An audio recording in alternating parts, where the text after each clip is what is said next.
no... Então, ó, só voltando à gravação, a gente começou a falar do curare. Só para quem for assistir o vídeo depois, a gente está falando do curare, continuando a aula passada.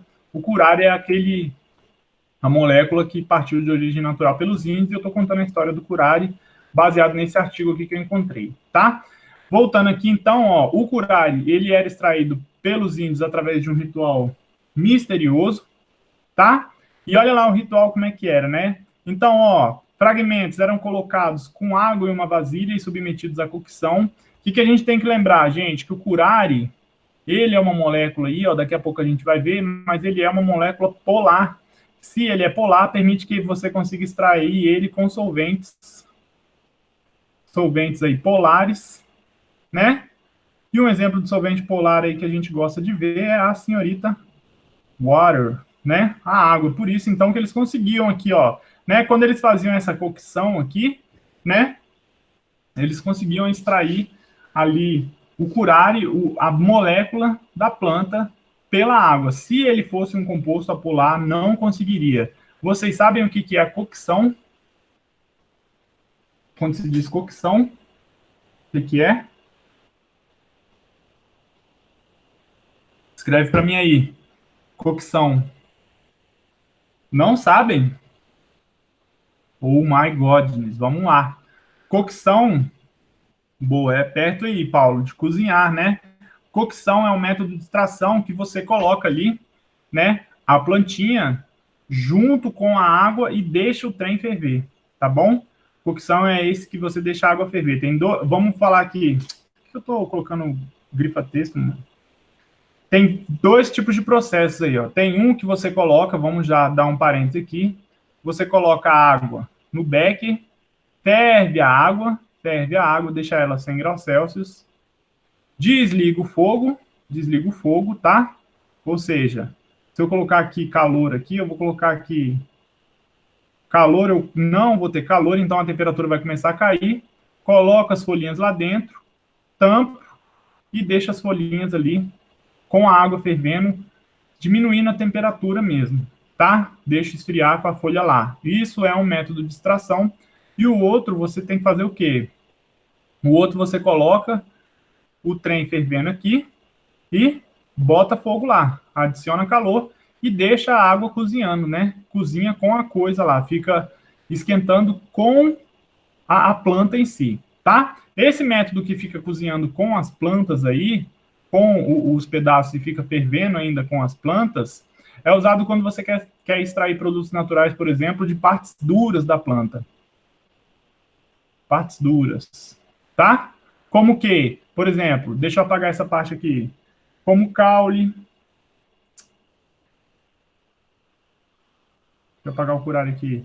Partes duras como caule, pedaço do tronco, né, a casca ali. Então, vamos supor, você quer extrair, igual a gente queria extrair o eugenol lá, deixou o negócio fervendo, mas aí também a gente está fazendo uma extração por arracha vapor. Mais partes duras, né? Caule, vou colocar aqui, ó, caule, casca, fruto, se for aquele fruto que é bem durinho também. E esse processo aqui já é o processo que você usa normalmente quando você quer fazer extração de folhas, né? Extração de produtos naturais de folhas ou partes moles aí. Partes moles. Tá? E aí existem dois nomes. Eu achei que vocês já tivessem até visto com a Catarina, por isso que eu perguntei, porque eu ia tirar minha dúvida, mas eu vou tirar minha dúvida agora com vocês, então.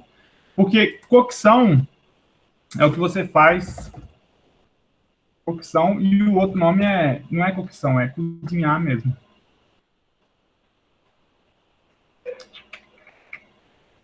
Cocção, aqui, ó, vou colocar folhas. Poxa, eu queria que vocês me respondessem de verdade. Folhas e partes duras.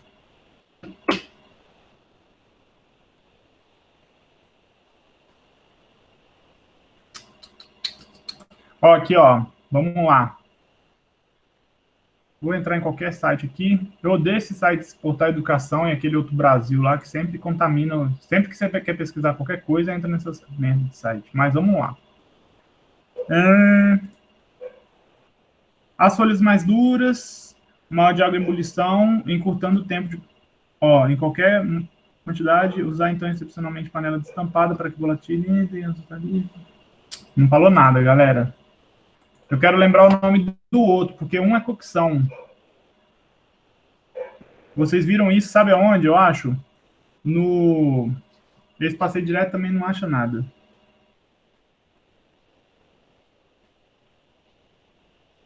Ai, vai caminhar.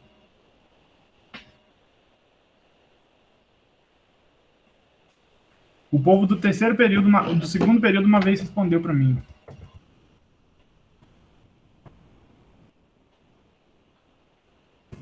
Veja essa confissão.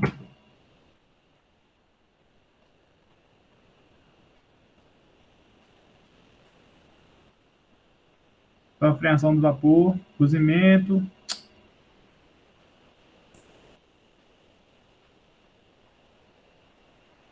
Cadê o nome do outro, gente? Meu pai.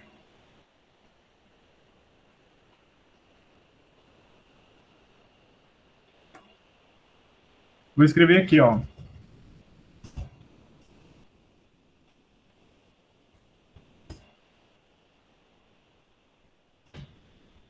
Isso, boa, Paulo. Obrigado. Aê, mano. Obrigado, Paulo. Esse daqui, ó, é a infusão. Obrigado. Infusão. Infusão. E esse daqui, ufa, é a cocção. Tá? Cocção, você deixa a água em ebulição e coloca a parte da planta lá e deixa a planta em ebulição. Na infusão, você esquenta a água 100 graus Celsius, depois você desliga e coloca as partes moles lá. A folha normalmente faz extração com infusão, processo de infusão, tá? Então, quando você for fazer chá na sua casa, que os chás são normalmente feitos com folhinhas, faça a infusão, que vai ser melhor. Por quê? Porque muitas vezes, quando você faz cocção, alguns desses produtos naturais aí, dessas partes das plantas, podem sofrer decomposição devido à alta temperatura constante que ele vai ficar lá. Tudo bem? E já se você for fazer chá de casca de alguma planta, casca de árvore, casca de não sei o quê, né? Aí você já tem que fazer, então, cocção mesmo, cozinhar e deixar o bicho fervendo lá, porque aí você aumenta a quantidade de extraído da sua planta. Obrigado pela palavra cocção e infusão, velho. Me deu branco da cabeça. Beleza? Então aí eles conseguiam, né? Eles pegavam fragmentos da planta e faziam essa cocção, obtinha esse princípio ativo, era filtrado em folha aí essa água, então, contendo essas substâncias aí, e depositados em potes de barro, sob fogo brando, com que ocorria a evaporação do veículo, que é a água. Então, eles evaporavam a água, a massa resultante de cor escura era condicionada conforme a tribo em potes de barro, cabaças e tubos de bambu. Então, você vê que os caras eles já tinham um conhecimento aí, mesmo civilizações que são ainda... civilizações, como é que a gente fala quando a civilização, não é que ela é menos evoluída, mano, o índio não é menos evoluído que a gente, velho, ele é só diferente, civilizações hoje eu tô ruim de letra, hein, meu Deus, cadê o português do Alberto? Civilizações mais, enfim, da floresta, já tem aí recursos que podem ser, né, os caras conseguem fazer fenômeno de evaporação com fogo brando aí, concentrando a substância que está lá, né? Passaram-se 2 séculos antes que o interesse, isso daqui é do artigo, e às vezes ficava aí, ó, antes que o interesse inicial pelos curares fosse retomado, né? Aí tem uma monografia escrita por essa mulher aí, que é uma inglesa, em 1959, descreve as principais experiências realizadas com a droga no século XVIII, resumindo as mais importantes. Olha aí as experiências. Então, ó, uma delas, né? Foram realizadas em aves feridas com flechas envenenadas, não foram significativas do ponto de vista farmacológico, mas permitiu o quê, né? Permitiu demonstrar que os animais não eram nocivos quando serviam de alimentos, então por isso que os índios usavam mesmo essa substância. Então, olha lá, ele tinha um efeito que não passava para a pessoa, né? A gente sabe hoje em dia que alguns tipos de veneno, eles podem ser passados de um animal envenenado para outro, por exemplo, quando as pessoas vão envenenar ratos aí, né, que dá chumbinho pro rato lá, o rato sai pela rua, louco, desvairado, perdido morrendo, vai o cachorro, come o rato e mata o cachorro, né? Então, esse tipo de envenenamento não acontecia com curare, e que o açúcar, isso aqui é um fato engraçado, depois vocês podem até perguntar para o Chapa, o açúcar não era um antídoto para essa droga, como se admitia anteriormente, né? Qual a relação de açúcar como antídoto? Aí já tem que ir para um lado da história da farmacologia aí, né, de usar açúcar como antídoto das coisas, isso daí deve ser alguma curiosidade que deve estar lá, né, não sei, dentro da farmácia devia ter essa mania aí. Em 1881, o Sir Broad demonstrou que animais curarizados, olha que termo bonito, curarizados, podiam ser mantidos vivos desde que fosse instituída uma respiração artificial. É curioso assinalar que essa respiração era obtida com a insuflação dos pulmões por sistema de Foley conectado diretamente a um tubo inserido na traqueia. Então é como se fosse, eles entubavam o passarinho lá e via que o passarinho, né, eles se mantinham vivos se eles tivessem uma respiração artificial, ou seja, o curare ele causava ali, né, causava a morte do animal, mas era por insuficiência respiratória ali, né? Bloqueava a gente vai ver que ele bloqueia os músculos, ele é um bloqueador muscular aí, e aí os bichinhos não conseguiam respirar. Outro experimento aí, Charles Waterpoon, ampliou as experiências, injetou o curare num asno que morreu rapidamente. Aqui tem um asno, tadinho. Eu coloco pra gente ficar com dó mesmo dos bichinhos. Porque ai, nossa, morro de dó, velho. Caraca, o Benilson, pergunta pro Benilson, se vocês forem fazer um TCC aí que envolve ratinho, pode chamar o bicho que ele é de boa. Ele mata o ratinho, pega o ratinho, desseca o ratinho. Eu não tenho coragem, não. Eu ia criar o ratinho, na hora de matar, eu ia levar ele para casa escondido com o carro. Tá? Então o cara testou num asno. Olha, o asno, ele morreu quando injetou rapidamente. No segundo animal da mesma espécie, olha, tadinho, gente. Olha aqui o asno, olha o filhotinho que amor. E os bichos morrendo com curare, né? Ele injetou numa pata garroteada. Vocês sabem o que é garrote, né? E o animal se manteve vivo durante 1 hora. Garrote é o seguinte, vamos fazer o desenho da pata do bicho aqui, ó. Ó a pata aqui do cavalinho. Garrote é você amarrar bem forte ali. Você vê que o meu desenho tem 3 dimensões, né? O garrote está do lado de fora da pata, ele nem está amarrado. Mas garrote você amarrar lá. Então ele se manteve vivo durante 1 hora, ele injetou aqui, ou seja, ele diminuiu a circulação do curare e o bichinho ficou vivo durante 1 hora. Foi feita a liberação e o animal morreu pouco depois. Nossa, hein? E o terceiro asno foi mantido vivo por 2 horas depois da injeção, mediante respiração artificial, e após esse tempo recuperou-se espontaneamente, graças a Deus. Quando eu estava lendo esse texto, eu falei assim, mano, vai morrer 3 asnos, será?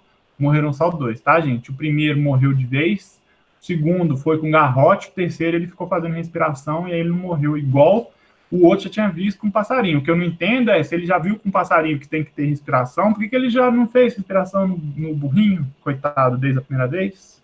Né? Porque aí o burrinho ia ficar de boa. Mas não fez, porque ele queria ver se o burrinho morria sem respirar. Não é maldade, é ciência, né? Porque vai que o passarinho consegue... O passarinho precisa de respirar, e os mamíferos, e nós mamíferos, né? Precisamos de respirador com curare. Descobriu que sim, precisa de respirador. Olha mais um experimento aí, vamos falar desse experimento. Olha aí, gente, o coelho na caixa. Coelhinho na caixa. Injetou o que aqui? Injetou o curare aí e foi estudando. Olha, foram estudando a dose do curare até o coelho ficar com essa cabeça mole aqui, ó. Tem um nome aqui, cadê o nome aí? Head Drop Test. É um teste, então, que já tem até um nome, tá? Chamado cabeça do coelho caída aí. Então, você vai injetando aí o anestésico na orelhinha do coelho. Na hora que o anestésico começar a fazer um efeito mais pesado, o coelho vai, plof, fica com a cabeça mole, né? Então, os pesquisadores haviam desenvolvido um teste que consistia na injeção de uma solução na orelha do coelho, 0,1 ml a cada 15 segundos, até que ocorresse a perda do tono da musculatura do pescoço e, consequente, queda da cabeça, né, que é chamado Rabbit Head Drop Test. Esse teste permitia padronizar as doses da solução, em decorrência, propiciou uma preparação confiável do curare, comercializada com o nome de Intocostrin. Então, isso daqui já é um nome comercial, a gente vê aí, ó, 100 unidades de Intocostrin aí, que era, então, um anestésico usa esse teste, eu não sei se ainda usa hoje, depois vocês podem perguntar para o Benilson e para a galera que testa. O Chapa também é um cara que fez farmácia e que testava as coisas nos bichinhos. Curioso, eu estava até conversando com o Chiapa um dia, né? E. Ai, que saudade dessa galera. Saudades de conversar com os outros professores. Conversar com vocês também é maravilhoso, tá, gente? Mas conversar pessoalmente é mais gostoso. E ele me falou que sabe como é que as pessoas testam se, tipo assim, se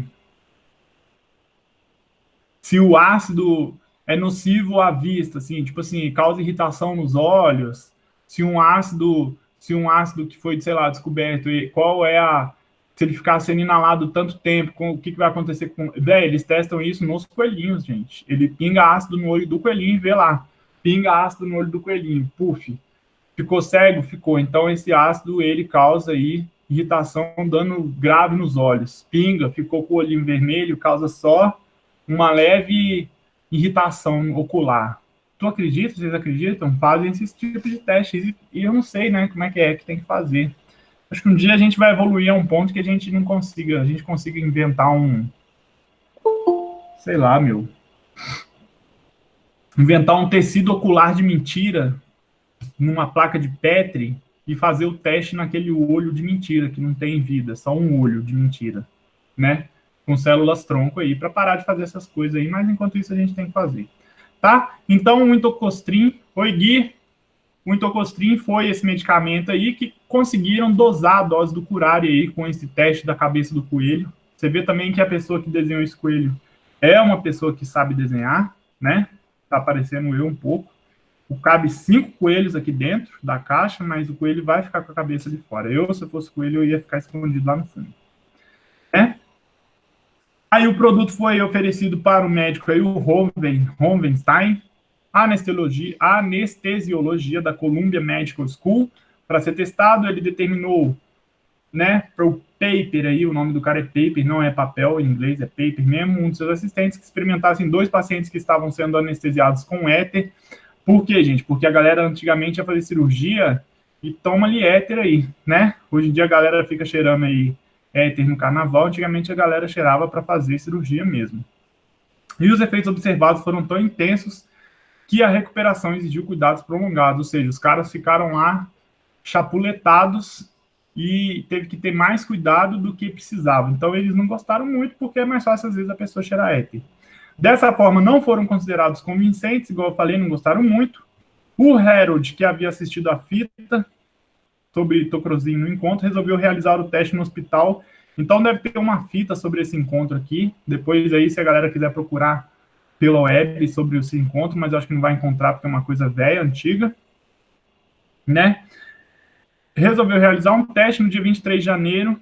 Griffin e sua assistente injetaram curarizante, um jovem musculoso, eu não entendi porque que o cara colocou esse texto aqui, musculoso, que estava sendo anestesiado com ciclopropano para submeter-se a uma apendicectomia. O sucesso obtido motivou o emprego do Intocostrin, uma série de 25 casos, que foram objeto de publicação pioneira sobre a utilização do curare em anestesia. Tá? Um fato é que o curare, ele era, né? Ele não é mais, eu acho, utilizado como anestésico. Depois vocês podem procurar na íntegra aqui, fala que eu acho que ele foi usado, depois as pessoas foram descobrindo outras substâncias, a gente vai até falar alguma outra aqui, mas ele era usado como relaxante muscular porque muitos dos anestésicos que a galera usava, por exemplo, como éter, a pessoa ela só ficava dormindo, mas ela ficava ainda ligadona no sentido, tipo assim, se fosse fazer cirurgia, o paciente ainda realizava contrações e tudo mais. Você, querendo ou não, você está inconsciente, mas o seu corpo ele tem aí alguns meios de defesa que vai pelo inconsciente mesmo, tá?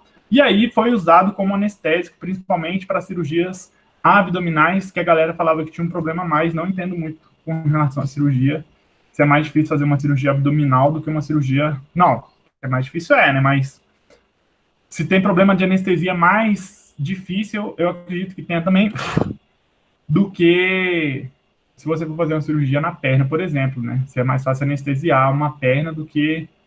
Tô falando se você tomar anestesia geral. Eu sei que, às vezes, se você for fazer cirurgia na perna aí, igual a mulher toma peridural lá para ter filho e não sente nada da perna para baixo.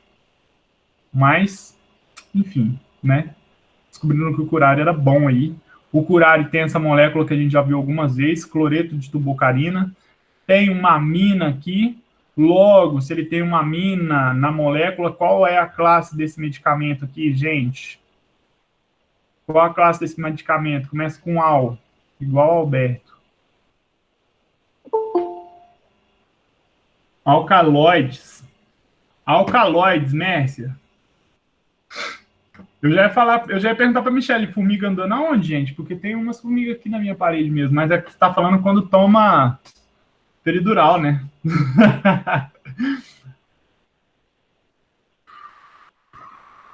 Oi, Letícia. Então aí tem essa história aí do curare. Eu adoro historinha. Gosto porque, sei lá, porque eu gosto. É porque aí tem uma lógica nas coisas. Eu não sei se vocês gostam, mas eu gosto de ficar contando história. Meu neto, se um dia eu tiver neto, se um dia eu tiver filho, vai saber um monte de história de química. Nada a ver. Vou falar para ele dormir. Contar. Você sabe a história do curare, meu neto? É o seguinte. Né? Então, igual a gente falou aí, 1935, né? Foi isolada a partir de uma amostra antiga conservada no museu. Não entendi por que os caras quiseram pegar a amostra conservada no museu. Eu não sei se os índios pararam de fazer. Ele vem aí da tubocarina, que é uma trepadeira, então é uma planta chamada tubocarina.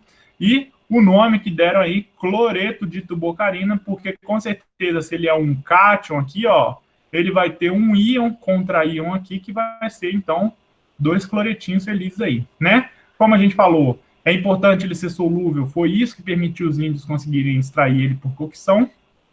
E aí, olha lá, eles ligam seus receptores das placas motoras, bloqueando a acetilcolina e provocando a paralisia muscular, olha aí, ó. Então, a tubocarina, ele se liga nesse receptor nicotínico da junção neuromuscular, não permite, então, que esse acetilcolina se ligue aqui. Quando a acetilcolina se liga lá, abre a bomba de sódio.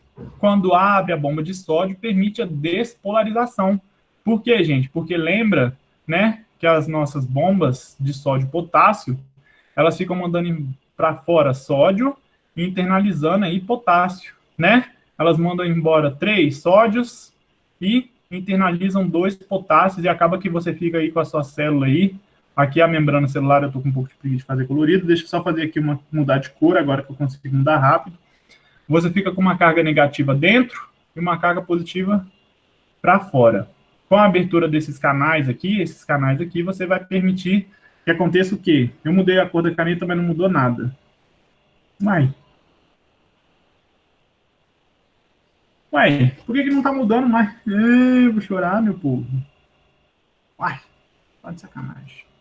Né? Mas permite aí que o sódio entre, então, para dentro lá e cause essa despolarização que vai fazer, então, a contração muscular. Vocês lembram disso daí?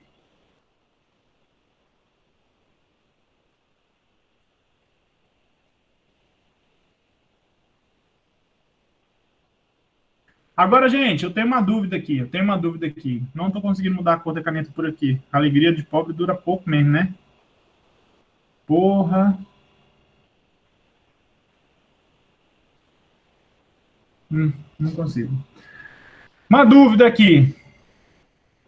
Quando fala aqui, ó, né, que ele neuromuscular, e isso eu tenho uma dúvida e eu vou tirar com vocês, eu adoro tirar dúvida com vocês, alunos, porque são dúvidas que me surgem mesmo que vocês são da farmácia. Quando a gente tem essas questões neuromusculares, existem neurônios que chegam até o músculo direto? Olha a pergunta, pode ser uma pergunta idiota, mas eu tenho essa dúvida.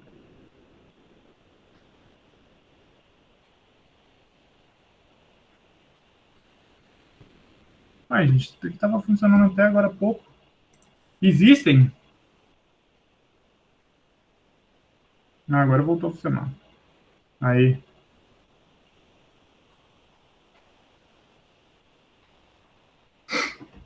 Existem? Vocês entenderam a pergunta?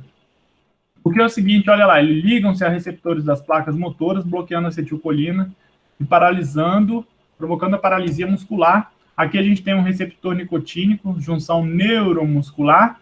E aí eu vi lá, né, que existem os neurôniozinhos, que eles fazem uma ligaçãozinha assim, ó, e que eles vão liberar a acetilcolina aqui, né, liberar esses neurotransmissores para, às vezes, um músculo que está passando aqui. Esse músculo vai ter aí os aceptores dele da acetilcolina, que vai ficar aqui. Olha, se eu estiver falando besteira, vocês me avisam. Então, ele vai chegar aqui, a acetilcolina vai encaixar aqui nesses receptores e vai realizar a contração. Mas isso daqui é o neurônio, vocês sabem? Existem outros... Porque, para mim, a ideia de ignorância de químico, mas eu podia ter dado uma estudada antes da aula, mas eu falei, vou perguntar para eles. Tá? Até quem está vendo esse vídeo no YouTube aí, interessa se eu não sei mesmo, estou perguntando. Eu achava que existia neurônio só na cabeça. É só na cabeça ou existe neurônio que vai também nas suas fibras musculares? Porque você tem que mandar esses sinais. Eu acho que não são neurônios que falam a palavra, são aqueles nervos, né? Você possui os nervos, né? Os canais nervosos aí, né? Não? Explica para mim, gente, por favor, não me deixe sozinho nessa explicação aqui.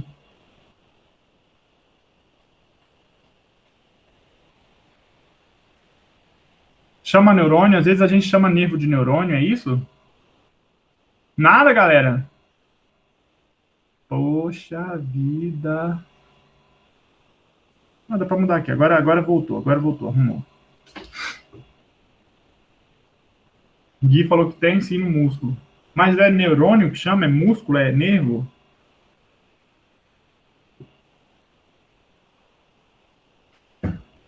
Porque se tem uma junção neuromuscular, você deve ter um neurônio que vai se encaixar aqui ao músculo. Terminações nervosas. Então, nervo não são neurônios. A Nancy está falando que nervo não é neurônio. E o Paulão está falando que acha que chega nos músculos são as terminações nervosas. Mas são os nervos. Então a pergunta, vamos melhorar já a pergunta, estamos evoluindo. Os nervos, eles liberam acetilcolina? Liberam acetilcolina os nervos? Pergunta depois pro Chiapa, que é uma coisa curiosa. Tá? Por quê? Porque a tubocarina, o cloreto de tubocarina, ele vai se encaixar justamente nesses receptores do seu músculo aí, ó. E aí agora os seus nervos, eu não vou nem deixar neurônio, então vamos deixar os seus nervos, se eles liberarem, ou seja lá o que libera acetilcolina, vai liberar e a acetilcolina vai, não tem buraquinho para encaixar lá. Não abre a bomba de sódio e potássio. Se não abre a bomba de sódio e potássio, você não tem essa despolarização. Se você não tem a despolarização, meu querido, você não contrai porra nenhuma. Você vai ficar uma mosca morta relaxada lá. Tá?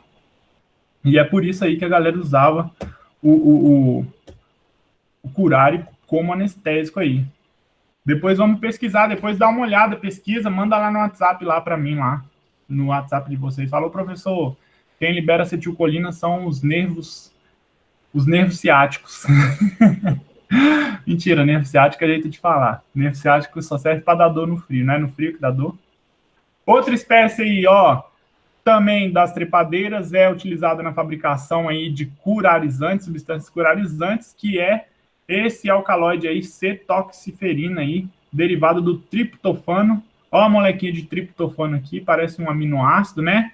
Tem uma amina, parece não, tem uma amina aqui junto com ácido carboxílico, então é um aminoácido. Se a gente olhar aqui, ele é um alcaloide derivado do aminoácido, então a gente pode dizer que ele é um alcaloide, né? Um alcaloide aí chamado verdadeiro, né? Que a gente falou aí, alcaloides verdadeiros.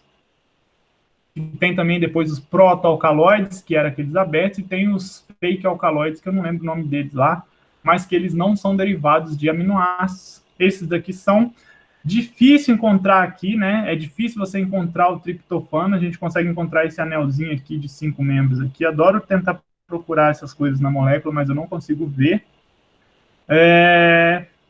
Enfim, deve ter se perdido por aí a parte, mas tem uma parte ali, né? Tem aí os nitrogênios no meio da molécula, que caracteriza ela ser alcaloide, e são denominados, igual a gente falou, curarizantes, as substâncias que agem de modo similar ao curare, tendo, portanto, principal local de ação receptores colinérgicos nicotínicos. Isso daqui é a cara do Chiapa, é a cara da farmacocinética, não é o Chiapa que dá farmacocinética, não, mas é a cara da farmacocinética, e aí não é minha praia, eu vou começar a estudar. Eu tenho vontade, às vezes, mas não tenho coragem de fazer farmácia, tá? Aqui tá mostrando a acetilcolina, né? Tá mostrando aí o impulso nervoso, ele pode chegar nas células ou em neurotransmissores pela acetilcolina aí, tá? Algumas dessas moléculas são metabolizadas, são sintetizadas aí no pâncreas, tá? E a acetilcolina é um neurotransmissor aí de distâncias curtas, distâncias curtas. Essa passagem que a gente está vendo aqui é a passagem, não é para o músculo, essa passagem aqui é de um neurônio para o outro, né? Mas vem aqui, ó, esses receptores da acetilcolina, o sinalzinho vem ocorrendo a despolarização, olha o sódio entrando lá, ó, o sódio entrando, causando a despolarização. Posteriormente, a despolarização tem a repolarização, que é dada pela saída do potássio, né? Isso daí a gente vê em biofísica. Quando vai chegando aqui perto, ativa essa despolarização, ativa também os canais de cálcio, que são controlados por voltagem, como está mudando a voltagem, né? Essa mudança aí ativa essas vesículas secretoras que vão liberar acetilcolina aqui por causa do cálcio, né? E vão chegar nesses canais iônicos receptores da acetilcolina. Olha lá, aqui são canais iônicos, não são os mesmos canais que são acionados ali naquela situação dos receptores colinérgicos. Não sei até, né? Pode até estar falando besteira. Que quando eles ligarem aqui, vai ligar a bomba de sódio de novo, vai abrir a bomba de sódio, então acho que é o mesmo aqui, ó, porque quando a acetilcolina se liga nele aqui, vamos dar um zoom aqui, cara, vamos usar os recursos que a gente tem aqui, mano. Ó, quando a acetilcolina se liga nessa parte aqui, ó, se liga nessa parte aqui, o sódio, a bomba de sódio abre e continua acontecendo a despolarização para outro neurônio lá, e assim vai acontecendo aí a sinalização. Curtiram o efeito do zoom? Só quem estava antes da aula começar viu como eu descobri isso daí, né? Ficou legal, hein? Caraca, ficou chique demais. E olha aí, na evolução, olha aí que curiosidade. Eu acho que eu já falei com você, né? Canais iônicos se tornaram um alvo preferencial de toxinas em vez de um alvo metabólico essencial como uma enzima para o metabolismo energético. Por quê? Por quê, gente? Porque canais iônicos, olha lá, né? A abertura de um único canal iônico permite o fluxo de 10 milhões de íons por segundo. Um único canal iônico permite a entrada de 10 milhões de íons por segundo, né? Em consequência, poucas moléculas de uma proteína, um veneno ali, são necessárias para o neurônio para as funções de sinalização. Por isso que quando o cara injetou o curare lá no asno, né? Coitado do asno, o asno fez o quê, ó? Partiu dessa para melhor rapidamente, tá bom? Então, os canais iônicos têm que se tomar cuidado com toxinas que agem nos canais iônicos, porque ela tem um efeito muito potencializado, e isso vem como parte da evolução, né? Os bichos precisam usar menos veneno para conseguir paralisar a sua presa. Caraca, que legal aí. Um efeito comparável aí, se a gente fosse falar pela via enzima metabólica, teriam que ter concentrações muito maiores, exigiria muito mais cópias da molécula da toxina. Tudo bem? Deixa eu ver o que mais aqui está falando. Em 1912, utilizaram curare para relaxar os músculos durante cirurgias abdominais, igual eu falei, né? Aquilo ali foi o que o cara fez lá com o ser musculoso, que foi fazer tirar o apêndice dele. Torna-se habitual em 1942 com aquele medicamento que a gente viu lá. 15 anos, os curares são substituídos por um derivado semissintético da cetoxiferina, a dilaliltoxiferina. Dilaliltoxiferina. Tá? Aqui tem a cetoxiferina, não sei porque eu não coloquei a dilaliltoxiferina. Depois a gente dá um Google aí, procura, mas deve ser uma parecida aí com ela, tá bom? Mas então o curare vem e surge aí. É um medicamento, então, que surgiu dos produtos naturais e tem muita importância, porque permitiu, então, as pessoas começarem a fazer essas cirurgias de maneira mais fácil aí. Outro medicamento também surgiu a partir de produtos naturais aí, foram os medicamentos que surgiram, as moléculas que surgiram a partir das digitales, né? Principalmente medicamentos relacionados aí a problemas do coração, né? Então, eles já usavam os digitalis, os egípcios romanos, já usavam digitalis devido aos seus efeitos diuréticos e tóxicos, tá? Então, eles usavam e não sei para que usavam para efeito diurético, às vezes a pessoa, sei lá, estava com algum problema e não sei, essa galera egípcia e romana, eles tinham um conhecimento bem vasto, assim. E esse cara aí, o William Whittering, não sei como é que se pronuncia também, relata efeitos benéficos no tratamento da hidropsia. Gente, morro de medo de ter essas doenças aqui. Eu achei que fosse elefantíase, mas é hidropsia, né? Uma vez eu falei assim, eu acho que hidropsia é elefantíase. Um aluno falou que não era elefantíase. E quando eu era criança, até contar, né? Vou ficar contando casos mesmo, porque eu acho que a aula fica mais divertida. A gente já está longe, não vontade de conversar. Quando eu era criança, gente, eu tava andando na rua com a minha mãe e eu vi uma pessoa com elefantíase. Puta merda, velho. Aí eu tava com meu primo, ele é 4 anos mais velho que eu falei, nossa, olha lá a perna daquela pessoa, meu Deus do céu, porque é feio, velho, né? A gente tem que entender que é uma doença e tal, mas é feio pra caralho. E aí, o meu primo falou que era porque era picada de um mosquito, velho. E a elefantíase é a picada de um mosquito. Vocês já viram elefantíase? A elefantíase, agora eu vou deixar vocês neurados, vocês não viram. A elefantíase, ela é gerada pela picada de um mosquito que dá um parasita, e esse parasita vai e entope o vaso linfático nas suas pernas, seus vasos linfáticos, ou seja, sua perna começa a ficar meio gorda, assim, meio, parece com a hidropsia aqui. Começa a ficar com a perna muito inchada. Véi, eu criança, gente, eu comecei a morrer de medo de mosquito. Não morria de medo de mosquito. Fala, cara, imagina se o mosquito me pica, eu fico com esse negócio, que coisa horrorosa. Nossa, eu fiquei com medo, velho. Aí passou uns dias, eu esqueci, que criança esquece das coisas, né? Mas quando meu primo me falou que era por causa de uma picada de mosquito, meu amigo, eu fiquei, pô, traumatizado. Foi pior do que a loira do banheiro, velho. Como é que é a loira do banheiro? É a loira do banheiro? Foi feio. Foi triste, tá? Fiquei com medo pra caralho. Medos de coisas reais, né? Medo de elefantíase. E aí tem essa hidropsia. Hidropsia não é elefantíase, tá, gente? Hidropsia não é elefantíase. Depois pesquisem, vocês que são farmacêuticos, vocês têm que entender aí. Mas tem algum problema. Nossa, loira do banheiro era foda, mano. Tinha que. Não, mas quem que vai fazer isso? Vamos dar um parênteses aqui na aula aqui, né? Quem estiver assistindo no YouTube aí, depois adianta a fita aí. Você tem que ir no banheiro meia-noite, chutar a privada no escuro 3 vezes, olhar no espelho e falar e chamar a loira do banheiro, mano. Tá louco, velho. Eu não faço isso nem hoje em dia, velho. Nem hoje em dia. Não faço. Eu vou no banheiro meia-noite, chutar privado e chamar a entidade, tá? Não. Chamo não. Travou na hora que eu tava falando da loira do banheiro, né? Não faço não, nem. Tá louco, mano. Eu tenho medo, eu sou cagão com essas brincadeiras aí. Igual brincadeira do copo também. Nunca fiz brincadeira do copo. Eu também queria, Gui. Que diabo que a pessoa faz isso? É por desafio, né, cara? Molecagem, né, velho? Igual do copo, velho. Eu tinha um amigo. Teve um dia que eu quase fui brincar da brincadeira do copo. Aí depois o nego falou: não, tem que ser um copo que nunca foi usado. Graças a Deus, não brinquei com essa merda aí. Porque se o copo mexesse, eu ia cagar na roupa já na hora. Tá louco, não brinco. Tá? Volta aqui a Digitalis. Digitalis. Não sei porque tem esse nome Digitalis. Para mim parece Digitalis. Vou ali Digitalis um trabalho. Tá? Mas são plantinhas, florzinhas bem bonitinhas que tem esses medicamentos aí que tem efeito no coração. Né? Utilizado no tratamento de diversos edemas. Então ela era usada no tratamento de edemas aí. Porém tinha esses efeitos cardiológicos ainda ignorados. Tá? Então eles não eram usados ainda para tratamento do coração, mas usava para edemas aí, por exemplo, a hidropsia era um tipo de tratamento que fazia.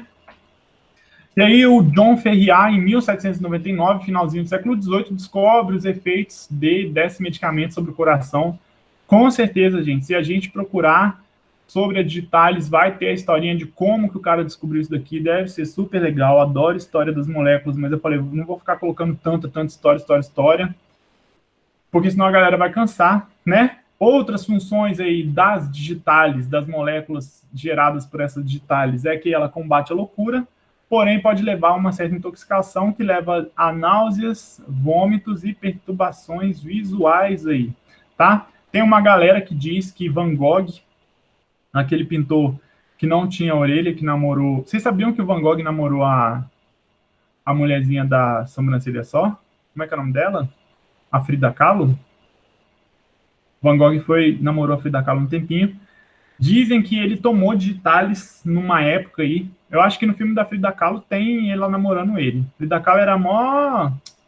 Por isso que as feministas gostam dela, porque ela é uma mulher descolada mesmo. Ela era assim, tá com vontade de ficar com o cara, vai lá e fica mesmo, e quer fazer o que quer e na tora. Namorou uma galera.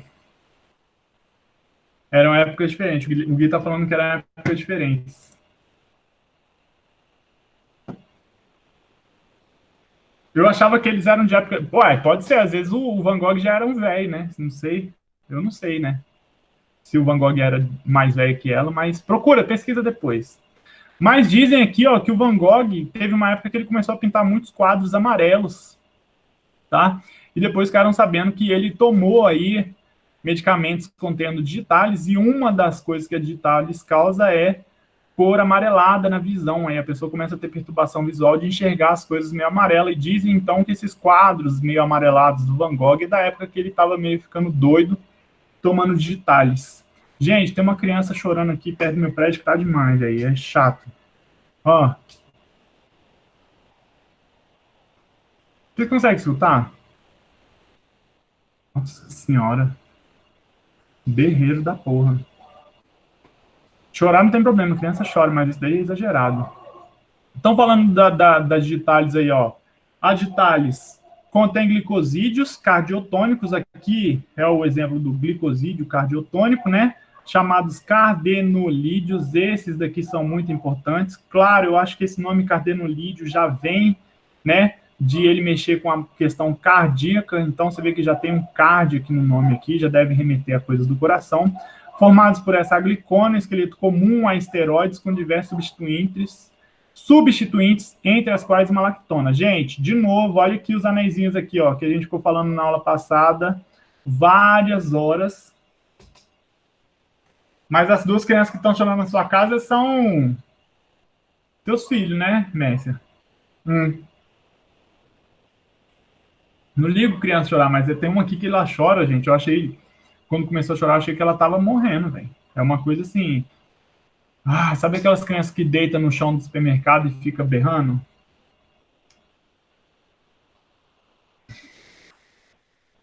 A Mércia tem cara de ser molenga com a filha dela.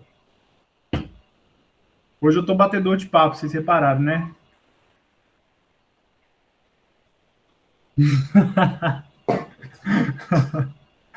Ai, ai.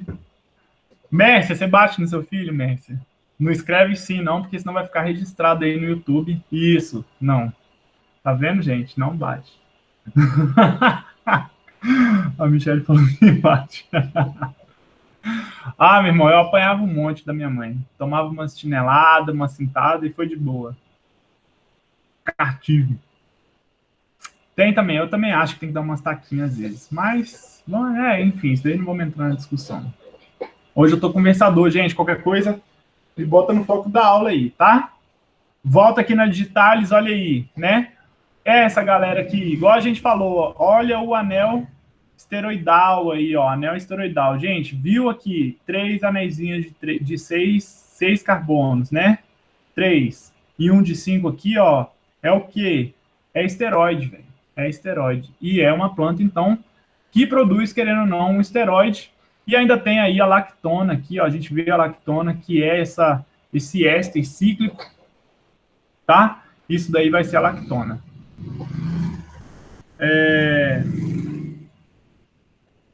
Correu. Ah, tá falando da filha?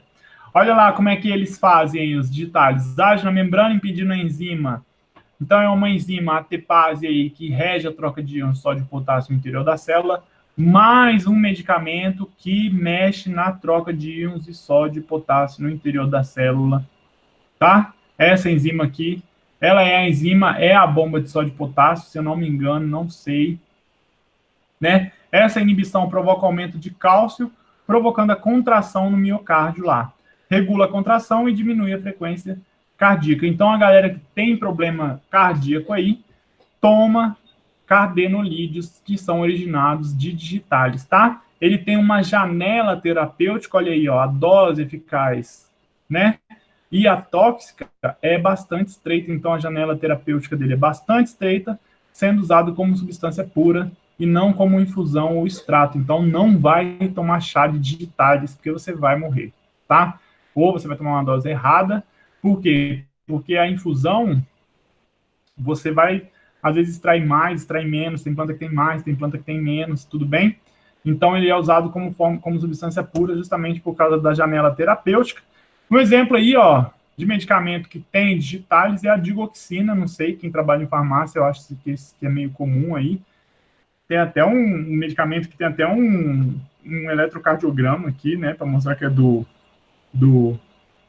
de coração, né? A digoxina é um fármaco utilizado no tratamento de problemas cardíacos, é um digitálico, ou seja, um glicosídeo cardiotônico proveniente da planta digitalis lanata, tem um efeito inotrópico positivo, ou seja, aumenta a força da contração cardíaca, então, tá? Se a gente olhar, olha aí a digitalis normal aqui, ó, é o anel aqui esteroidal, o esteroide, né? Temos aqui um esteroide, temos aqui a senhora lactona. E o que é isso aqui, galera? Essa parte aqui. O que é essa parte aqui? Que tipo de molécula é essa que a gente aprende lá na bioquímica? E normalmente alguns produtos naturais vêm colados com ela aí. A Mércia foi embora. Perguntei, ela foi embora. Que molécula é essa? Essa molécula de quê?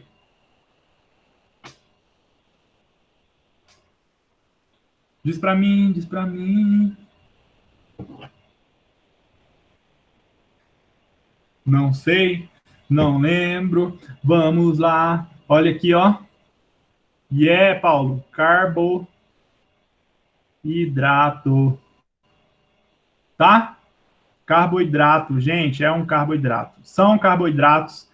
Lembra? Tem no meu canal do YouTube qualquer coisa, olha lá, assiste o vídeo de como os carboidratos, que tem aquela estruturinha que a gente vê de espinha de peixe, assim, ó, né? Tem o H aqui, o H aqui, o H aqui. Carboidrato, normalmente a gente se familiariza aqui, né? Com essa com CH2OH aqui, aí vamos supor que seja um C dupla OH aqui, um aldeído aí, uns hidrogênios aqui, né? Como que ele passa dessa projeção para essa projeção? Essa projeção aqui é chamada projeção de Fischer. Lembra que Fischer tem um fish no meio, que lembra peixe, parece uma espinha de peixe mesmo, né? E essa projeção aqui, ela já tem um nome mais bonito aí, a projeção de Raoult. Projeção de Raoult. Então, se você digitar lá no YouTube, lá, né, você vai ter lá como que passa, eu fiz um videozinho, é bem fácil, como que passa da projeção de Fischer para a projeção de Raoult. Mas, gente, ó, dica, viu que tem um anel de 6 membros aqui, que tem um oxigênio e que tem várias hidroxilas, olha lá, várias hidroxilas ligadas nesse anel, é carboidrato, tá? É carboidrato. Então, é um carboidrato. Onde a gente viu outro carboidrato? Vamos usar os recursos que eu aprendi aqui agora, ó. A gente viu outro carboidrato aqui, ó. Olha que chique. Quando nós estávamos falando lá da pílula, olha a molécula da pílula. Tinha um anel esteroidal aqui. A gente vê aqui, ó, A, B, C, D. E tinha aqui unidades de quê? De um açúcar, de carboidratos, né? Depois, essa molécula aí era fácil, por quê? Porque com reação com ácidos aí, conseguia separar, tirar o carboidrato e depois tinha aquele problema lá. Mas se a gente for lá no que a gente tá, aí, apertei o botão errado. Se a gente for no que a gente tá, a mesma situação, ó. A mesma situação. Vamos voltar lá no slide que a gente tava. Cadê ele? Aqui, ó. A mesma situação. Ó, um açúcar ligado no anel esteroidal aí. Só que aí aqui tá mudando, tem uma lactona. Vê como que as plantas têm estruturas bem parecidas, né? Pode-se falar que às vezes é uma saponina, isso daqui vai ter uma propriedade de saponina, que é aquela propriedade de sabão, porque tem uma parte que é polar e tem uma parte que é apolar. Às vezes pode, se esse carboidrato aqui for polar, beleza, né? Alguns carboidratos podem não ser tão polares aí. Mas vão ter várias moléculas que tem um açúcarzinho ligado lá. A gente fala que aqui, ó, a gente sabe que aqui dá para fazer uma hidrólise, e aí depois tem o problema da tirar a lactona ali, que não vai ter muito problema. Tá bom? O Paulo salva vocês muito. O Paulão é cabuloso. O bicho vai ser. Paulo, o dia que acontecer. Todos nós vamos ser ricos e felizes, tá? Ou nem sempre a riqueza traz felicidade, mas todos vocês têm que ser orgulho da sala, gente. Sai fora. Cada um tem as suas vantagens e seus pontos fortes aí. Não tem essa de um a mais que o outro, não. Coloquem isso na cabeça, é verdade. Porque imagina o Paulo sem vocês perto. Ele ia ser um cara mais triste, né? Ia ficar jogando Counter-Strike o dia inteiro, né? O Paulo tem a impressão que ele vai trabalhar naquele lugar, igual a gente falou aquele dia daquela aula que eu dei a notícia do dia, que falou de microscopia de varredura eletrônica, que tinha aquele lugar clean lá e pá. Pode ser que eu acho que o Paulo trabalhe num lugar daqueles lá, velho. Vai pra gringa. Será que você vai pra gringa, Paulo? Falar em inglês?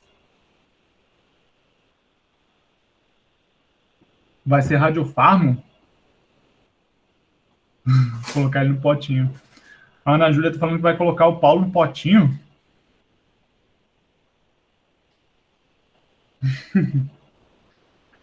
Vamos mais uma molécula. Gente, hoje eu tô muito conversadeiro. Caraca, que conversadeiro da porra. Falei, hoje a aula vai acabar rápido, mas tá tão divertido conversar. Se tiver chato conversar, vocês falam que eu meta o cacete aqui, a gente acaba mais rápido, tá? Quinina, todo mundo já sabe, já falamos da quinina. A quinina vem da árvore aí, da quina, do pé de quina, vem da casquinha da planta. Então, se a gente fosse extrair a quinina da casca da planta, a gente ia ter que fazer aí uma coqueção e não uma infusão, tá? Ia ter que fazer uma cocção, que é deixar fervendo lá. Foi descoberto, era utilizado aí no século XVII pelos jesuítas para tratar a senhora malária lá, tá? Olha a molécula da quinina aí, é um alcaloide também, né?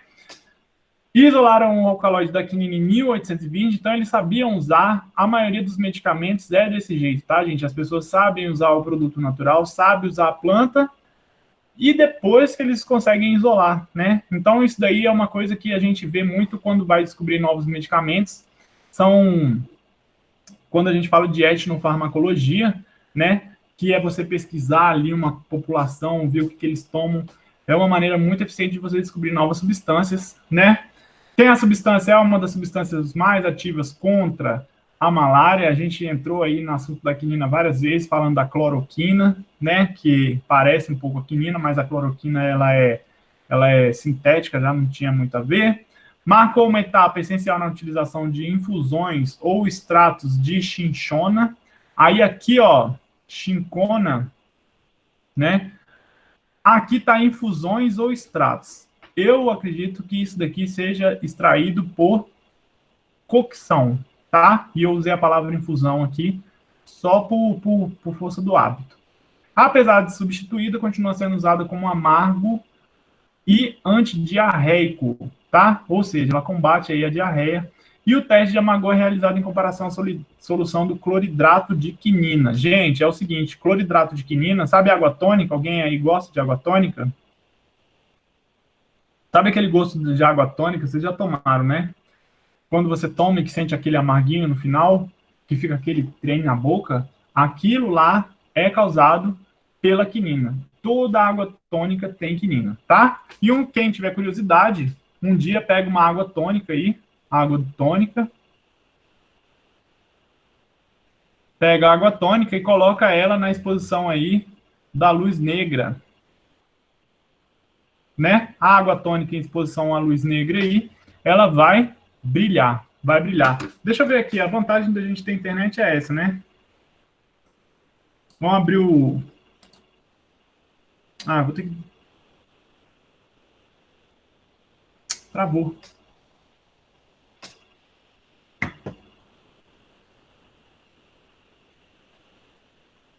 Gente, esse computador trava demais, caraca, tá doido, meu.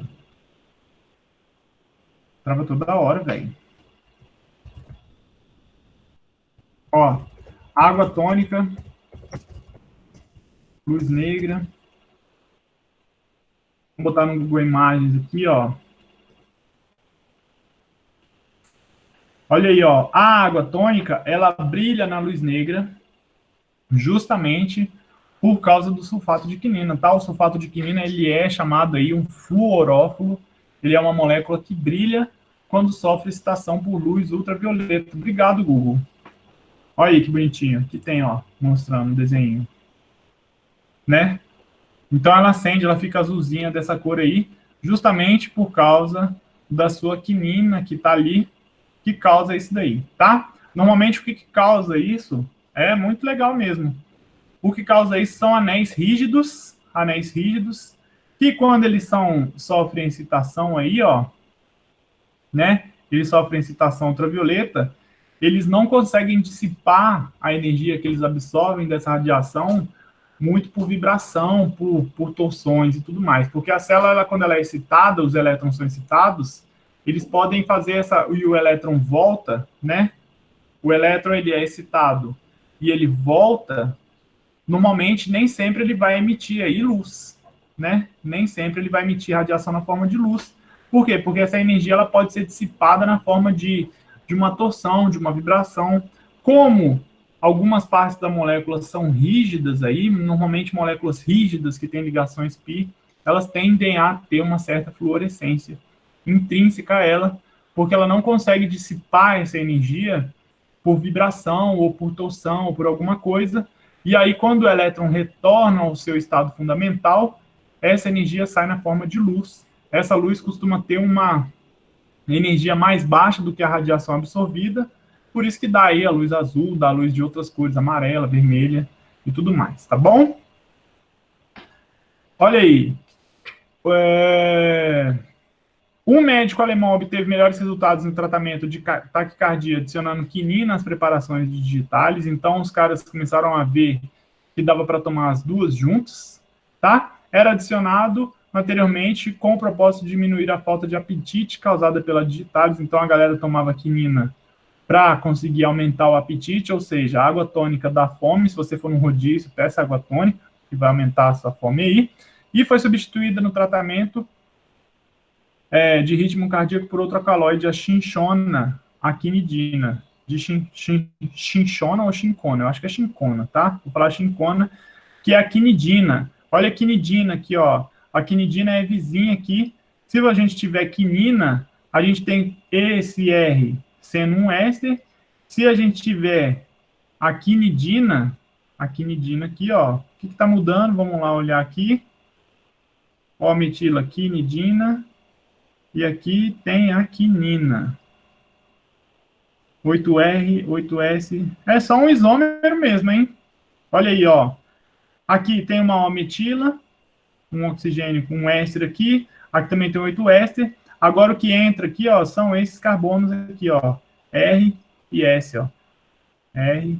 Aqui é S, R, no outro é R e S. Tá? Isso daqui, eu tirei a parte, eu acho que eu falava de RS, não sei. Aqui de D e de L. Qualquer coisa daqui a pouco eu falo, mas vocês lembram disso de orgânica? Senão eu dou uma pulada até nessa parte da aula de falar de isômeros RS de positivo e negativo, tá? Vou dar só uma pincelada ali para frente, quando a gente for falar da beladona também. Isso, Paulão, é isso aí, desvio da luz polarizada. A gente vai falar isso daí rapidinho, eu vou tratar isso daí rapidinho. Vamos falar sobre outro composto. Então, a quinina a gente já viu várias vezes em outras aulas, não vou ficar me estendendo muito, mas ela é usada, então, no tratamento de malária. É um medicamento que virou um produto, um produto natural que virou um medicamento aí conhecido. Tem na água tônica. E uma coisa engraçada aqui, eu até esqueci de falar, né? Teste de amargor é realizado em comparação a esse cloridrato de quinina aqui, ó. O cloridrato de quinina é como se fosse assim, o mais amargo, né? Ele é o top 10, ele é 10 de amargo. Aí você come outra coisa, come doce de goiaba e fala, quão amargo é doce de goiaba? 0. Chupa limão, quão azedo é o limão? 8. Comparado com a quinina. Eu tenho até curiosidade, um dia eu vou ver se a gente tem no laboratório cloridrato de quinina para a gente tentar experimentar um dia uma solução para ver se é tão amargo assim. Olha, a Michelle já nas comidaiadas dela aí, falando de mousse de limão. Mais uma planta aí que nós temos no nosso dia a dia, que é famosa, é a beladona, né? A beladona, ela vem dessa planta. Ó, bocejo. Eu já reparei, quando eu não como antes de começar a aula, eu fico bocejando. Tá? O suco dos frutos aplicados no olho dilatava a pupila, deixando as mulheres mais belas. Por isso que essas plantas aí, né, são chamadas de beladona. Por quê? Porque as mulheres, eu acho que eu já até citei isso para vocês, as mulheres usavam a planta para ficar com a pupila dilatadaça lá, né? Ficava dilatada a pupila e aí ficava mais bonita a mulher. Era o tipo de maquiagem de antigamente que as mulheres usavam. As mulheres também usavam, às vezes, umas maquiagens que tinham chumbo, tinham os metais pesados, mas a mulherada estava aí, né? Depois foi evoluindo, agora estamos onde estamos.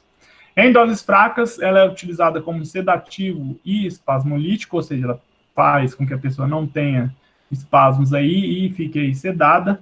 Era um veneno poderoso, vários assassinatos cometidos com os frutos da planta. Então, não é aconselhável a pessoa ficar tomando chá ou pingando no olho aí, beladona. A Cleópatra, olha aí, por isso que tá a fotinha dela aí, com a derrota do Marco Antônio, que era seu marido, né? Ela testa um extrato e vê que ele é rápido, porém doloroso aí. Testa um extrato com beladona. Olha que curioso, isso daqui é curioso, né? Porque ela testa o extrato e vê que a pessoa morre rápido, porém com dor. Ou seja, ela testou em alguém essa porra. A Cleópatra foi lá, fez o chá e falou, toma aí, fulano. Aí viu o cara morreu rapidinho, mas sofrendo, não quis. Testou aí estricnina. Estricnina também é um medicamento, né? Que vem aí de um produto natural, qualquer coisa a gente fala. Viu que a pessoa morria rápido, mas ficava com careta. Olha que loucura, né? O outro, coitado, teve que tomar e morreu com careta. E ela escolheu para morrer, então, veneno de cobra, que, então, dentre as opções aí que ela tinha, a mais maravilhosa, então, foi tomar veneno de cobra. Não sei se tomou, se injetou, enfim. Mas ela deve ter matado pelo menos 2 pessoas. Uma morreu rápido aí, sentindo dor. Ah, com certeza. Eu acho que ela dava para os servos dela. Vai dar para quem? Na época, você acha que ela importava com ratinho? Dava para o ratinho? Nunca. E ela não ia saber que o rato estava sentindo dor ou que ficava com careta. Como é que ela ia falar? Nossa, o rato morreu, tá com careta, né? Então você vê. Cleópatra, a galera era muito louca, matava gente de boa. Na Europa, no Renascimento aí, essa planta beladona, essa daqui a gente vê várias em Brasília. Não façam chá disso e tomem então, tá, gente? Que vocês podem ficar meio maluquinho aí, né? E ela era ligada ao culto de feiticeiras e mágicos aí, ó. Por quê? Porque tinha um estado de embriaguez, seguido de sono profundo e acompanhado de amnésia, né? E esse unguento que eles faziam eram aplicados a diversas partes do corpo. Então, o que acontecia? Essas bruxas antigamente, né? Da época, esses feiticeiros de antigamente, eles faziam unguento com essa planta aí, com a beladona, aplicavam em diversas partes do corpo. Dizem que eles aplicavam, inclusive, em partes íntimas, que eles gostavam de fazer uma sacanagem, né? Durante a sacanagem, aplicavam esses ungüentos aí, não sei porquê, às vezes era o ritual dos caras, né? E aí ficava doidão, embriagado, dormia depois e não lembrava de porra nenhuma. Ou seja, a pessoa acordava pelada no meio da rua e tinha feito um monte de cagada. Hoje em dia mudou o nome disso, chama vodka, tá? Se você não quer ter embriaguez seguida de sono profundo e amnésia, não tome muita vodka, que ela causa mais ou menos o mesmo efeito da beladona aí. Brincadeira, gente.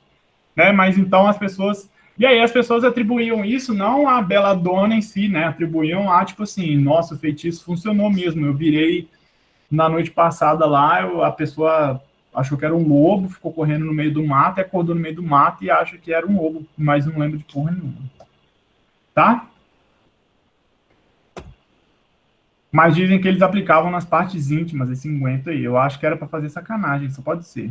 Porque senão não tem lógica, né? Obrigado, PowerPoint, por sempre estar me apoiando, Microsoft. Microsoft sempre dando apoio, né, gente? Fechando na minha cara, minha aula. Deixa eu achar aqui, esperar abrir. Estou esperando abrir o...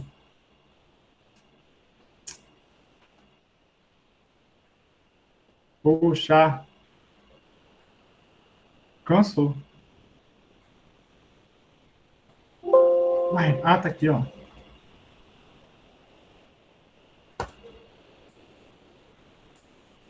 Pronto. Deixa eu usar o recurso aqui que eu aprendi, para a gente voltar lá onde a gente estava. Muito bom. Isso aqui é muito maravilhoso. Onde estamos? Aqui, ó. Né? Ah, beladona aí, a substância que tem efeito aí levou ao isolamento desses alcaloides chamados tropânicos, né? Aí aqui tem, ó, a isociamina, né? Que rancemiza em atropina durante a secagem da planta. Então, a antropina, ela é a mistura das duas aí, ó, a mistura da isociamina mais e a isociamina menos, né? É um parasimpatomimétrico. Isso daqui vocês vão perguntar para algum professor que é um parasimpatomimétrico. Fala rápido aí, parasimpatomimétrico, que inibe de forma competitiva e irreversível a fixação da acetilcolina sobre seus receptores. Gente, os receptores de acetilcolina são sempre os top 20 da coisa, tá? Hoje em dia vende aí solução oftalmológica estéreo aí, usada para quê, né? Para você pingar no seu olhinho e ficar com o olho dilatado. Ela tem aí o sulfato de atropina que vem lá da beladona, tá? Quando a gente fala de rancemisa aí, ó, de rancemisa, deixa eu só colocar esse ponto que é importante aqui pra gente. Rancemisa é o seguinte, ó. Quando você tem a planta, ela tem só esse menos aqui, né? Essa planta ela vai ter um centro estereogênio, um carbono estereogênio, que é esse aqui, ó. Um carbono com 4 ligantes diferentes, tá? E esse ligante ele vai desviar o plano da luz. Vamos falar do plano da luz aqui, ó. Isso aqui eu vou pular. Se a gente passar uma luz por um polarizador, olha lá, uma lâmpada normal, ela tem várias direções de luz, tudo bem? Várias direções da luz aí. Você passa ela por um polarizador que é como se fosse uma grade que vai deixar só um feixe passando numa direção. Aqui nesse caso o feixe ele está, né, apontando para o céu e para baixo aí. Quando ele passar por uma solução, aqui ó, é um tubo que contém a substância, essa solução vai girar o feixe da luz. Está vendo que ele está girando e vai ter um plano aí, né, girado de polarização. Então vamos supor, se a gente acha que aqui, se a gente falava que aqui antes era 0 graus Celsius, 0 graus Celsius, ó, 0 graus, sei lá, às vezes ela desviou aí, ó, 30 graus, né? Aqui seria quanto? 90 graus. Se ela girasse tudo, ia ser quanto? 180 graus, tá? Quando eles giram no sentido horário, a luz no sentido horário, eles recebem esse positivinho aí. Quando eles giram no sentido anti-horário, eles geram esse negativinho aí, tá? Então, quando a gente olha aqui, ó, né, o negativinho é que ela gira, então, no sentido anti-horário. E a gente tem o outro, né, o outro enantiômero dela aí, que é a que gira no sentido aí, então, que a gente vai ver o quê? No sentido horário. Cada uma girando no sentido. Quando a gente diz que rancemiza é o seguinte, na rancemização não há variação, não há variação aí, ó, do plano de luz. Do plano não, vou falar da luz polarizada. Da luz polarizada. Mas só que por que não há? Não é que não há, né? Não é que a substância deixou de ser, a gente diz que ela é oticamente ativa. Oticamente ativa é porque ela consegue girar o plano óptico ali. Não é que ela deixou de ser oticamente ativa, mas é porque ela ficou numa proporção aqui, ó, de 1:1 dos seus enantiômeros, né? Se ela tem 50%, ou seja, 50% desse, 50% desse, se 50% gira para o lado positivo e 50% gira para o lado negativo, quando você vai ver quanto que girou, não houve variação. É como se fosse um cabo de guerra que as pessoas estão fazendo força igual do mesmo lado. E aí a luz passa reto. Quando você tem misturas 1:1 de enantiômeros aí, ó, misturas 1:1, né? Então você tem a mesma quantidade de menos e de mais, você diz que você tem uma mistura racêmica, tá? E isso daí, quando se diz, então, rancemização, é quando você tem, então, uma mistura racêmica, quando eles tendem a ficar no equilíbrio de 1:1 entre si. De boa de entender? Tranquilos? Outra coisa aí, a diferença da escopolamina aqui, ó, escopolamina, se eu não me engano, é um medicamento, né? Tem um medicamento, quem trabalha em farmácia é você, né, Mércia? Escopolamina é um medicamento, olha a diferença, a única diferença é que ele tem aqui, ó, esse anel fechadinho com oxigênio aqui. Para que serve escopolamina? Eu já vi escopolamina.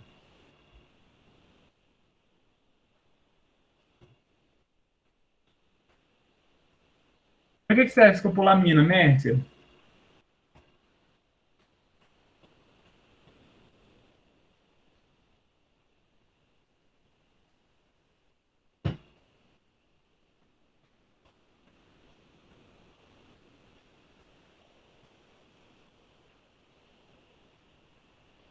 Depois a gente dá um Google aí. Não sei, a Mércia não respondeu. Michele também falou que é um medicamento, sim, mas a gente não sabe por enquanto por que serve. Falar de enantiômero DOL. DOL é uma... Professor? Diga. Ele é para tratamento de trato gastrointestinal nas vias biliares. É usado muito lá no hospital. Não. Escopolamina, então, é para tratamento de úlcera? Não. Uhum. Ah, bota fé. Então ela tem aí da atropinazinha. Uhum. Também é muito usado no hospital. A atropina? É. Pra quê? Eu não sei, usa muito na UTI. Eu não tô ficando mais lá na UTI, não. Ah, mas deve ser por causa disso aqui, ó. Utilizada como sedativo, osmolítico. Eu vou ver lá direitinho e te falo. Legal, legal. Bom saber também. Então, aí, várias utilidades para beladona, gente. Não é uma que comprou lá baratinho lá. E esse encontrou a baratinha que falaram aí no áudio. Gente, o enantiômero DOL é usado para bioquímica, tá? Muito usado para bioquímica. Bioquímica, você vai ver DOL, por quê? Porque a galera degradava vários açúcares da bioquímica lá e gerava gliceraldeído, geravam gliceraldeídos aí, né? Se gerasse um gliceraldeído que desviasse para o plano positivo, eles chamavam de D. Se gerasse um gliceraldeído que desviasse a luz para o plano negativo, eles chamaram de L, tá? Ainda é usado como tradição, né? Para apenas moléculas já conhecidas como D ou L aminoácidos aí. Vocês lembram disso quando a gente fala D ou L aminoácidos, D açúcares também, né? Quando tem a última hidroxila para a direita, era D. Quando tem a última hidroxila para a esquerda, era L, né? Quando a gente fala de bioquímica lá. Mas isso daí deixou de ser usado, né? Por quê? Porque quando, né? Depois de um tempo, eles começaram a ver que nem todas as moléculas, né? Que não eram bioquímicas, nem todas as moléculas que não participavam ali dos aminoácidos, dos carboidratos, eles obedeciam a essa questão de ser negativo e positivo, e eles começavam a fazer de acordo com isso aqui, ó, né? Com esse giro aqui, né? Ficavam para frente, era D, ou para trás, era L. Eles começaram a ver que tinham moléculas que não tinham essa formação, assim, de uma maneira correta, só com o plano da luz, e aí eles começaram, então, a chamar de R ou S, tá? Então, o sistema desse criado aí pelo Ingold de Prelog, ele é um sistema que ele é mais amplo, mais específico, e ele nomeia aí a molécula sendo R ou S de acordo com a sua posição, né? com a posição dos átomos e não com a rotação da luz. Então, o que acontece? Você pode ter moléculas R que giram um plano da luz para o positivo ou negativo, e você pode ter moléculas S que giram um plano da luz para o negativo e para o positivo também, tá? Tradicionalmente, D e L ficou lá na bioquímica lá, mas hoje em dia, para moléculas comuns, se você for ver aí, né, novas moléculas descobertas que não têm origem bioquímica, os caras eles vão nomear ela com RS, pode até nomear colocando aqui positivinho e tudo mais, igual a gente viu aqui, ó, né? Aqui é um exemplo, cadê? Aqui, ó, né? Positivo, olha aqui, ó, tem um centro S e um centro R, gira o plano da luz para o negativo, tem um centro R e um centro S, gira o plano da luz para o plano positivo. Então, ficou mais fácil das pessoas conseguirem identificar os centros heterogêneos aí, sem precisar estar relacionado com a polarização da luz. Desligou isso da polarização da luz. Só para a gente fazer uma coisa rápida aqui, você dá uma ordem para os átomos que estão ligados a um carbono assimétrico. O carbono vai ter 4 ligantes diferentes. Você coloca a última prioridade no carbono mais leve, normalmente vai ser no átomo mais leve, normalmente vai ser o átomo de hidrogênio, que está ali. Coloca esse átomo de última prioridade para trás, projeta ele na sua cabecinha para trás lá. Se você contar aqui, ó, 1, 2, 3, no sentido horário, você bota como R. Se você colocar 1, 2, 3 no sentido anti-horário, você coloca como S aí, tá? R vem do latim de rectus e S vem do latim de sinister. Não sei o que significa aí rectus e sinister, mas pode ser que seja horário e anti-horário. Eu decorei assim, horário é com R, horário, tá? Funciona. Aqui tem algumas molequinhas, se vocês quiserem tentar fazer, né? Explodir a cabeça aí tentando fazer isso daí, tudo bem, de boa. Então, a gente falou da rotação específica, é isso daí que a gente estava falando, né? Ele é usado aí para diminuir também secreções salivares, nasais, brônquicas e midríase, que eu não sei. Midríase é a dilatação da pupila. Então, aí, igual a Michelle falou, né, que é usado às vezes na UTI, por quê? Para a pessoa que está lá na UTI não ficar tendo secreção nasal, brônquica, porque às vezes a pessoa vai ficar entupida ali de tanta secreção. Como a pessoa está muito sedada lá na UTI, pode ser usada para isso daí, né? Utilizada para o tratamento de espasmos gastrointestinais, igual falar, olha aí, gente. Olha aí, a Mércia já escrevendo, antes do slide aparecer, a Mércia escreveu aí, ó. É utilizado para tratamento de dores abdominais, cólicas, etc. Parabéns, Mércia, isso aí mesmo, ó, cólicas hepáticas e pré-anestesia para diminuição de secreções salivares e brônquicas. Colírios de exames oculares. Gente, é um fato até engraçado. Aí vocês que trabalham em hospital também, vamos já pensar aqui. Quando as pessoas vão tomar anestesia geral, elas tomam um medicamentozinho, né? Teve uma vez um amigo meu tomou, ele ficou muito doido antes de ir lá tomar anestesia geral, antes de fazer a cirurgia. E depois ele não lembrou de porra nenhuma. Eu acho que era coisa de beladona aí. Sabia? Reparem, se um dia alguém for fazer uma cirurgia, alguém próximo de vocês, que seja uma cirurgia feliz, né? Vamos supor que a pessoa vai colocar silicone, fazer a lipo, uma coisa que seja agradável de se viver, né? Repara se ela não vai tomar um comprimidinho antes e ficar muito doida. Repara, tá? Pode ser. E tem um filme que a pessoa fala alguma coisa quando fica doida assim. Então, a pessoa não lembra de nada, mas as pessoas, às vezes, elas falam umas coisas muito doidas, velho. Meu amigo ficou doidalhaço, filho. Eu morro de medo. Eu morro de medo de tomar... Não que eu tenha histórias escondidas dentro de mim, né? Mas credo, sei lá, meu. Eu tomar e falar, sai todo mundo de perto de mim, eu não quero que me pergunte porra nenhuma. Dá licença. Não sei às vezes também se toma quando vai fazer aquela endoscopia, né? Quando vai fazer endoscopia, a pessoa também toma um negócio que depois não lembra de nada. Muito louco. Daqui a pouco, quando acabar a aula, eu vou falar um assunto curioso para vocês aí. Tá? Com relação à endoscopia. Me lembra, antes de acabar a aula, quando eu parar de gravar, para a gente não ficar gravando assuntos aleatórios um pouco. Pergunta para a farmacêutica se a parada é de beladona. É legal saber essas coisas, né? Por isso que eu gosto de dar aula de produtos naturais, porque tem vários pontos que você fala assim, caraca, isso daí vem daquela planta lá que as mulheradas usavam, que a Cleópatra tomou.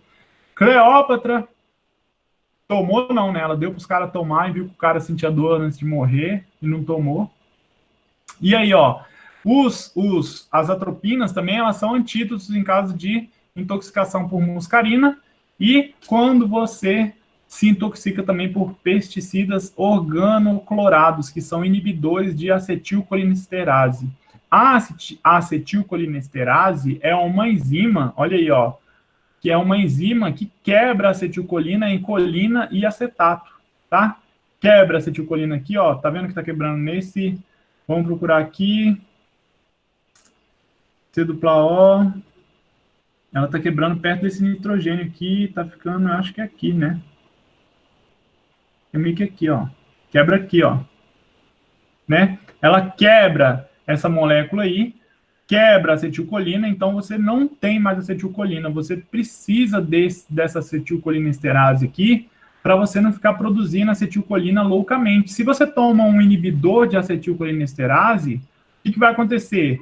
A acetilcolina não vai ser desfeita e você vai ter um excesso de acetilcolina, e aí você vai ter o quê? Você vai ter, querendo ou não, agora é o efeito contrário, você vai ter uma abertura, vai ficar os seus receptores lá, né, os seus receptores de acetilcolina cheio de acetilcolina, sua bomba de sódio passando o sódio lá para fora da célula loucamente, para fora não, para dentro da célula loucamente, e você não vai conseguir ter mais a polarização. Você vai morrer também por questão muscular nesse caso aí, tá? E então ela é usada como antídoto nesse caso aí, e por muscarina. Muscarina, se eu não me engano, também é um tipo de entorpecente, um alcaloide também, tá? A escopolamina, ela é mais lipofílica do que a atropina, então ela é mais apolar do que a atropina, penetra mais facilmente na corrente sanguínea, justamente às vezes por ser mais lipofílica, então ela passa camadas lipídicas de maneira mais fácil, barreiras lipídicas, utilizada como espasmolítico e na prevenção de enjoo aí, né? Então a pessoa que está enjoada toma escopolamina. Deixa eu ver o que a minha escreveu.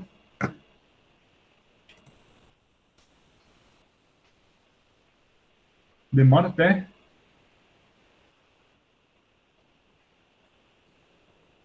Beladona é covarda. Pois é. Tão inocente o negócio, a galera já... vários medicamentos. Tá quase acabando, agora a gente vai falar de algumas moléculas que têm aí tamanhos maiores, são moléculas gigantonas aí, igual eu falei ontem, né? Se você descobrir um produto natural que tem uma molécula com uma estrutura complicada, o que você vai fazer com esse produto natural? Tratar câncer. É isso. Toda vez que tem moléculas que são utilizadas no tratamento de câncer, são moléculas gigantescas, igual essa daqui que a gente está vendo. Olha aí, a vincristina e a vimblastina aí, gigantesca, né? Não sei porquê, tá? Mas olha aí, depois de alguma década do século XX, a química dos produtos naturais passou a representar principalmente a linha de descoberta para agentes anticancerígenos. Então, a galera começou a usar a química dos produtos naturais principalmente para descobrir a cura do câncer, porque o câncer é o grande mal aí, né, que mata muita gente, hoje em dia, depois do coronavírus. Os Estados Unidos, entre 1983 e 1994, 60% dos medicamentos eram de origem natural aí.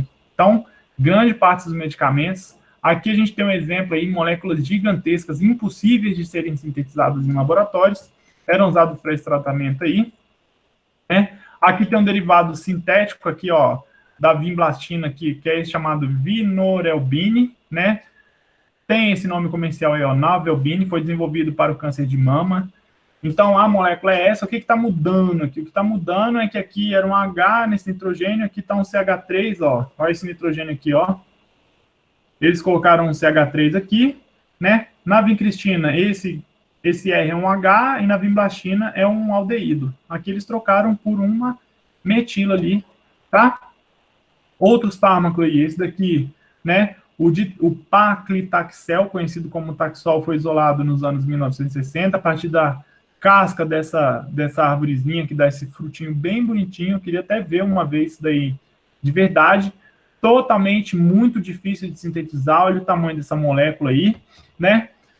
E em 1992, aprovou a comercialização. Então, olha aí, desde lá antigamente, não sei por que demorou para aprovar, utilizado no tratamento de câncer de ovário, para quem resiste à quimioterapia, e utilizado também para outros cânceres ginecológicos. Então, esse medicamento é famoso aí, o Taxol. Tem uma curiosidade sobre o Taxol aí, ó, né? Ele é encontrado em pequenas quantidades nas folhas dessa plantinha aí. A síntese total é cara e impraticável. Como que resolveram esse problema? Olha lá, gente, encontrava ele pouco nessa folhinha aqui, ele é desse jeito, dessa molécula gigantesca. Só que a galera descobriu o quê? Descobriu que essa outra plantinha aqui, essa outra plantinha verdinha aí, sintetizava essa molécula aqui, ó, 10-desacetilbacatina 3. Não sei porque tem 3, tá?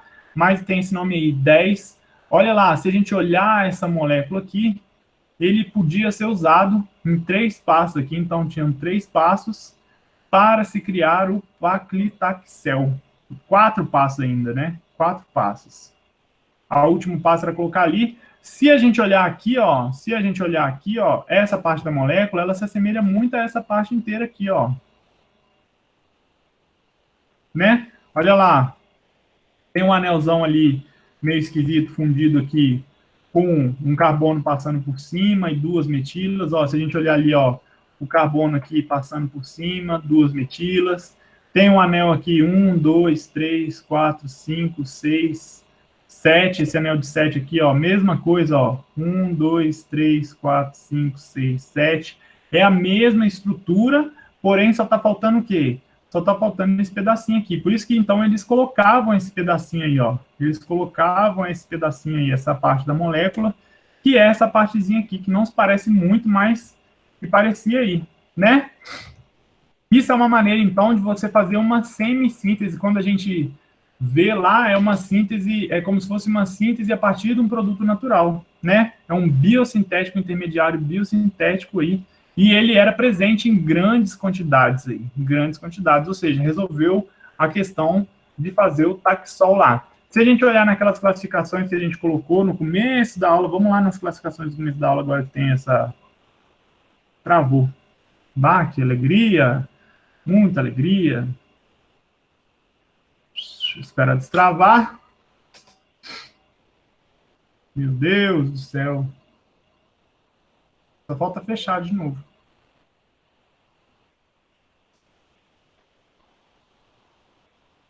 Poxa, agora foi demorado, hein?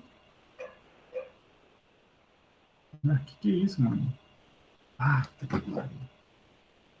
Mais uma vez, muito obrigado. Hoje está demais, né? Meu computador, eu vou fazer o seguinte, gente, um dia eu vou financiar um novo computador, eu acho que chegou a época. Às vezes tem hora que chega a época de você trocar as coisas, né? Engraçado que ele trava muito desse jeito aqui. Quando não tá no Google Meet, ele não trava. Ele gosta de fazer graça mesmo.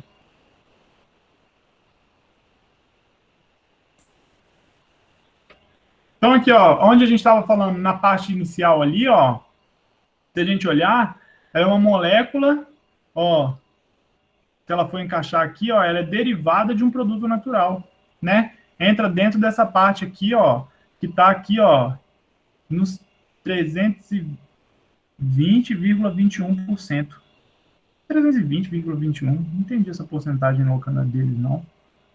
Deve ser 1000%, então, né? 32, sei lá. 320,21% aí, tá? Vamos voltar lá no pontinho que a gente estava. 320,21%. Muito maravilhoso essa porcentagem. Então, aí a gente tem esse medicamento que tem esse pulo do gato, né? Vários outros medicamentos aí é utilizado para outras estruturas, como, por exemplo, aí a Taxotere, que é um medicamento também que eu não sei qual que é, né? Outros medicamentos para tratamento de câncer aí é esse alcaloide monoterpênico, então agora ele já pertence à classe aí dos terpenos, que a gente falou naquelas outras aulas. Lembra que tinha aquela estruturinha, né? Que é meio que assim, tem 1, 2, 3, 4, 5 carbonos, né? É aí a captotecina, isolada no final dos anos 60, da planta chinesa aí, dessa plantinha chinesa que tem essa florzinha bem bonitinha. Tem potente atividade antitumoral, porém pouco solúvel e elevada toxicidade. O que a galera fez? Se ela é pouco solúvel, o que eles estão adicionando aqui, ó? O que eles estão adicionando? Olha lá, ó. Um sal de quê? Um sal de amônio aí. Esse sal de amônio, dependendo do pH, ele pode se tornar um íon, né? Lembra, gente, que compostos que possuem nitrogênio, eles podem fazer o quê? 4 ligações e o nitrogênio ficar com uma carguinha positiva, que vai permitir que ele seja solúvel em água, né? O Topotecan aí é um medicamento que é utilizado para o tratamento de câncer no ovário. Olha a captotecina aí, que é essa molequinha ligadinha nele aqui, juntinha. Fizeram outros aí, né? Também um sal aí, ó, Iricotecan HCl, que é um sal de cloreto, foi aprovado para o tratamento do câncer de colo e reto. Também tem, então, a mesma estrutura. Tem algumas alterações aqui, né? E aí pode perguntar para o Chiapa, às vezes, se vocês forem fazer um trabalho, já até aproveita se for fazer um trabalho, né? De qual a relação farmacológica da estrutura da molécula com a potência que eles têm e com o alvo que eles têm para agir aí, né? Porque são moléculas que são bastante semelhantes, só está trocando. Uma é utilizada para o tratamento de ovário, outro para o câncer de colo e reto, tá? Medicamentos aí usados intravenosos aí, né? E agente citotóxico precisa ser diluído lá, tá? Mais fármacos que são usados no tratamento de câncer, olha aí, aqui, tomem cuidado, já ia falar, olha aqui um anel esteroidal, mas não é por quê? Por quê? Por causa desse anelzinho aqui, porque isso daqui não é de 6, né? Normalmente no esteroide é o quê? Esteroides tem 5 aqui, 5 anéis, 5 membros, tá? 5 membros, né? Não são as únicas candidatas, tem algumas outras aí, né? Não são moléculas novas que são as únicas candidatas. Então, a galera ainda tenta usar a molécula antiga, igual a gente falou ontem, mas ontem é outra viagem, tá? Mas o que acontece? Quando surge uma nova doença, às vezes as pessoas ficam tentando utilizar medicamentos que já são conhecidos para ver se funciona o tratamento dessa doença aí, tá? Ou, um exemplo é esse ácido betulínico aqui, né? Que tem potente atividade tumoral e sendo candidato no interesse no tratamento de melanoma aí, que são os cânceres de pele lá, tá? Então, as pessoas às vezes podem usar moléculas que já são conhecidas. Nas últimas décadas, compostos de origem vegetal foram empregados como novos medicamentos, como a artemisina. Essa artemisina aqui, então, é um antimalárico também.